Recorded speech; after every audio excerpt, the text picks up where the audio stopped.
इस मूवी में हम 8 लोगों की कहानी देखेंगे कि कैसे वो मर जाते हैं या फिर उनको मारा जाता है। तो डे 1 यानी कि पहला दिन शुरू होता है। कहानी के शुरू में हम एक आदमी को देखते हैं जो एक्टर बनना चाहता था और वो डायरेक्टर के पास ऑडिशन देने आया हुआ था। अब उस डायरेक्टर के साथ जो लड़की काम करती थी वो उस आदमी को बुलाने आती है। जब ये आदमी डायरेक्टर के पास जाता है तो वो उसको बताता है कि तुम्हारा एक रोल ऑफिसर का है और मुझे ऐसी एक्टिंग करके दिखाओ कि तुम जैसे एक सचमुच पुलिस ऑफिसर हो। अब वो आदमी जब एक्टिंग करता है तो शर्मा रहा था। डायरेक्टर उससे कहता है मुझे नहीं लगता तुम्हें एक्टिंग आती है और ये कहकर वो मना कर देता है। कहता है तुम इस फिल्म में काम नहीं कर सकते। अब वो आदमी जो वहाँ से जाने वाला था उसको एक एक्टर की तस्वीर मिलती है। वो उसको उठाकर अपने साथ एक बार में ले जाता है। जो वो उधर शराब पीता है तो उसको नशा हो गया था और वो तस्वीर जो साथ लाया था अब उस आदमी को देखता है जो तस्वीर में था। ऐसा लगता है कि वो उससे बातें कर रहा है।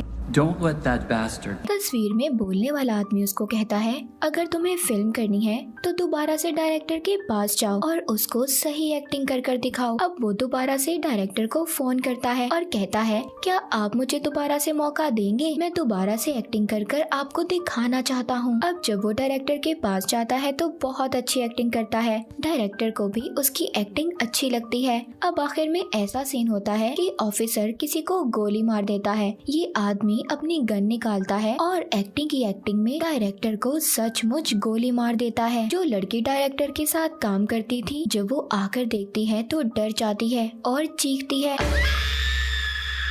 अब डे 2 यानी हमें दूसरे दिन की कहानी दिखाई जाती है। अब वो लड़की बहुत ज्यादा खुश थी। डायरेक्टर के साथ जो काम करती थी वो अपनी दोस्त को फोन करती है और कहती है मैं बहुत खुश हूँ, मेरा बॉस मर गया है, अब सारी कंपनी मेरी है, उसका सारा काम मैं संभालूंगी। वो अपनी दोस्त को उस आदमी के बारे में भी बताती है जिसने उसके बॉस यानी डायरेक्टर को मार दिया था। अब उस लड़की की दोस्त कहती है, वो उससे कहती है कि मैं उस आदमी से मिलना चाहती हूँ। अब वो उस आदमी का उससे राब्ता करवाती है। वो जब उस लड़की की दोस्त के घर जाता है तो उस लड़की की दोस्त उस आदमी से कहती है मैंने सुना है तुम्हें एक्टिंग बहुत अच्छी आती है, मैं भी सीखना चाहती हूँ। मगर वो आदमी तो उस लड़की को भी मारना चाहता था जैसे उसने डायरेक्टर को मारा। वो लड़की कहती है मैं तुमसे एक्टिंग क्लासेस लेना चाहती हूँ पर उससे पहले तुम्हें मेरे साथ शराब पीनी होगी। अब जब वो आदमी उस लड़की के साथ शराब पीता है तो बेहोश हो जाता है और जब उसको होश आता है तो वो बेड से बंधा हुआ था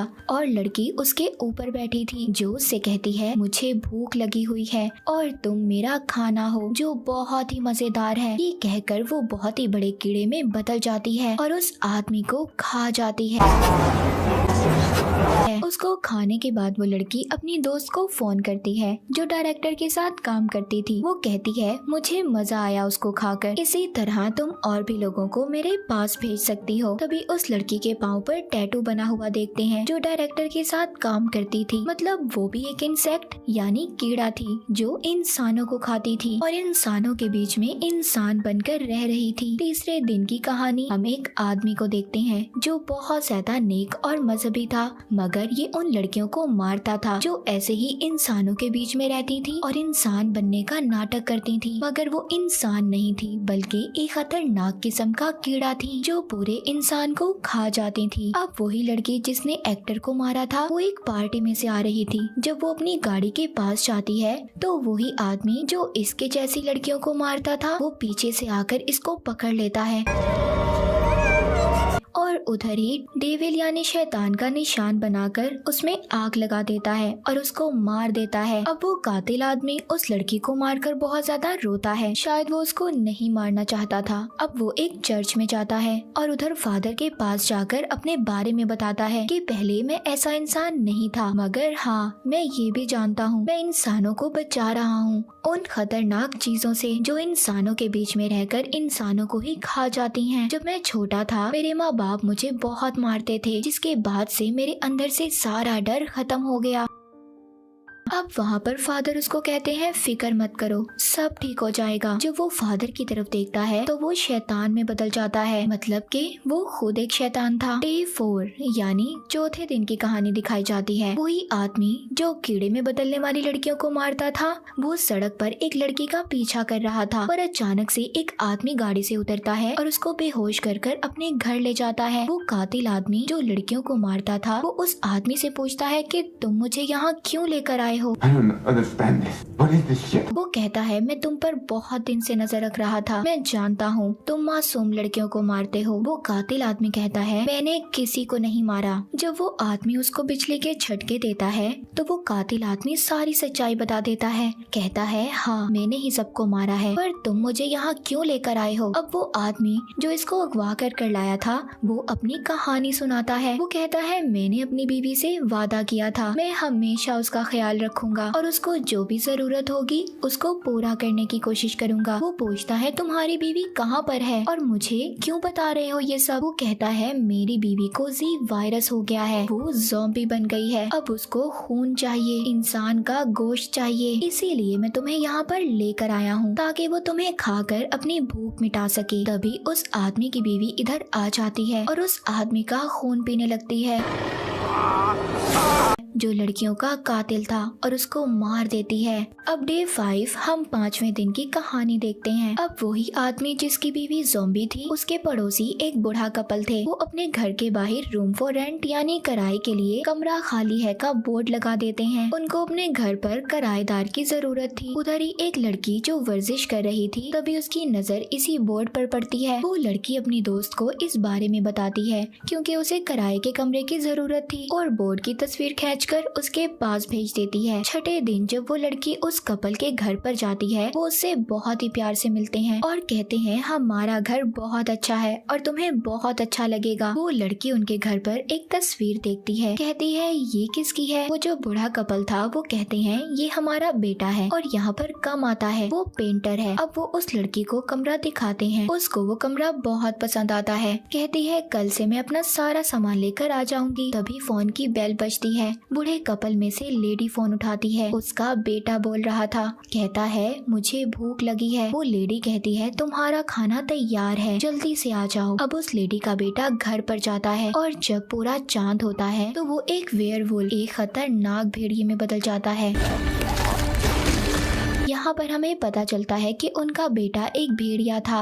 अब वो अपने घर की बेल बजाता है तो वो लड़की जो घर देखने आई हुई थी कहती है मैं जाती हूँ दरवाजा खोलने। जब वो दरवाजा खोलती है तो उसके सामने खतरनाक भेड़िया खड़ा था। वो लड़की देखकर बहुत ज्यादा डर जाती है, मगर भेड़िया उस लड़की को खा जाता है। अगले दिन वो कपल दोबारा से रूम फॉर रेंट का बोर्ड लगाते हैं। इसका मतलब ये था कि हर रोज वो ऐसा ही करते थे और जो भी इनके घर आता था वो अपने बेटे को खिला दिया करते थे ताकि उनके बेटे की भूख मिट सके। अब आता है डे 7 यानी कि 7वां दिन। यहाँ पर हमें उस बूढ़े कपल के बेटे के बारे में बताया जाता है। वो अपने माँ बाप से अलग रहता था और पेंटर था। उसके साथ 2 दोस्त होते हैं जो हमेशा उसके साथ रहते थे। उधर एक पेंटर की मौत हुई थी और ये सभी उसे देखने जाते हैं। अब उस बूढ़े कपल के बेटे को सामान मिलता है जो उसी मरे हुए पेंटर का था। उसमें एक किताब मिलती है। वो उस किताब में बहुत सारी तस्वीरें देखता है जो उसी पेंटर ने बनाई थी। वो अब खुद एक सफ़े पर अपनी बिल्ली की तस्वीर बनाने लगता है। तभी उसे दरवाजे पर आवाज आती है। जब वो देखता है तो उधर उसकी बिल्ली थी। वो उसको अंदर ले आता है और उसे खाना खिलाता है। तभी उस लड़के का दोस्त आता है जो उस बिल्ली को देखकर बहुत ज्यादा हैरान था। वो कहता है ये कैसे वापस आ सकती है, ये तो गुम हो गई थी। वो कहता है मैं भी नहीं जानता, बस मैंने इस किताब पर तस्वीर बनाई और ये वापस आ गई। उसका दोस्त कहता है मुझे लगता है ये कोई जादुई किताब है, ठीक है हम इसको चेक करते हैं, तुम इस पर नोटों की तस्वीर बनाओ। और जब वो ऐसा करता है तो उसको सचमुच बहुत सारे पैसे मिलते हैं। अब उसका दोस्त कहता है कि इसमें जो कुछ भी बनाना ध्यान से बनाना क्योंकि सब कुछ असल हो जाता है। ये कहकर वो वहाँ से चला जाता है। अब वो लड़का उसमें एक लड़की की तस्वीर बनाता है जो उसे छोड़कर चली गई थी। उसने ऐसा इसलिए किया था ताकि वो वापस आ सके। तभी उसकी बेल बजती है। उसको ऐसा लगता है कि शायद वो लड़की वापस आ गई है। साथ ही वो अपने दोस्त से फोन पर बात भी कर रहा था। उसको सब कुछ बता देता है। जब वो दरवाजा खोलने जा रहा था, उसका दोस्त उसे मना करता है कि दरवाजा मत खोलना। अब उसका दोस्त बताता है कि जिस लड़की की तुमने तस्वीर बनाई, जो तुम्हारी जिंदगी से जा चुकी है, उसकी तो 1 साल पहले मौत हो गई थी और मैंने ये बात तुमसे छुपाई ताकि तुम्हें कुछ बुरा न लगे, तुम्हें दुख ना हो। अब वो लड़का बहुत ही ज्यादा डर गया था। तभी जब वो दरवाजा खोलता है, तभी उस लड़की की आत्मा थी जो मर चुकी थी, उस पर हमला कर देती है। उस लड़के का दोस्त आकर जब देखता है तो वो मर चुका था।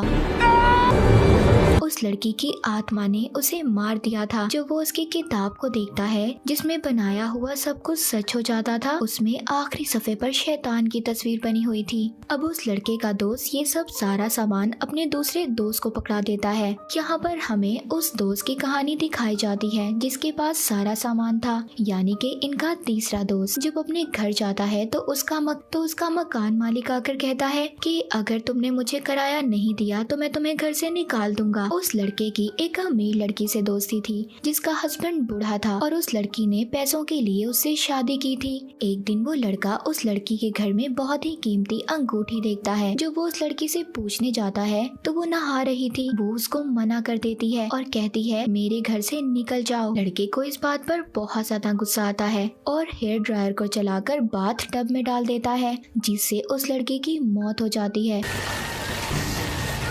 और खुद वो अंगूठी चुराकर भाग जाता है। अब वो एक दुकान पर जाता है उस अंगूठी को बेचने। दुकान का मालिक पूछता है आखिर इतनी कीमती अंगूठी तुम्हारे पास कहाँ से आई, जिस पर वो उससे कहता है ये मेरे दादा की है। अब उधर दुकान का मालिक कहता है मैं जानता हूँ तुम इसको चोरी कर लाए हो, चलो तुम मेरे साथ एक गेम खेलो, अगर तुम जीत गए तो मैं तुम्हें $10,000 दूंगा। जब वो हाँ बोलता है तभी उधर वो शैतान की तस्वीर देखता है और डर जाता है। उसे समझ नहीं आती कि आखिर वो किधर आया है। ये दुकान के मालिक की तरफ देखता है तो वो शैतान में बदल चुका था और उससे कहता है मेरी दुनिया में तुम्हारा स्वागत है, और उसको जहन्नुम में गिरा देता है, जिससे वो वहीं पर मर जाता है। आखिर में हमें इस कहानी में बताया जाता है कि जिसने भी जिसके साथ गलत किया उसके साथ भी गलत हुआ, यानी कि उसको उसकी सजा जरूर मिली। और इसी के साथ ये मूवी यहीं पर खत्म हो जाती है।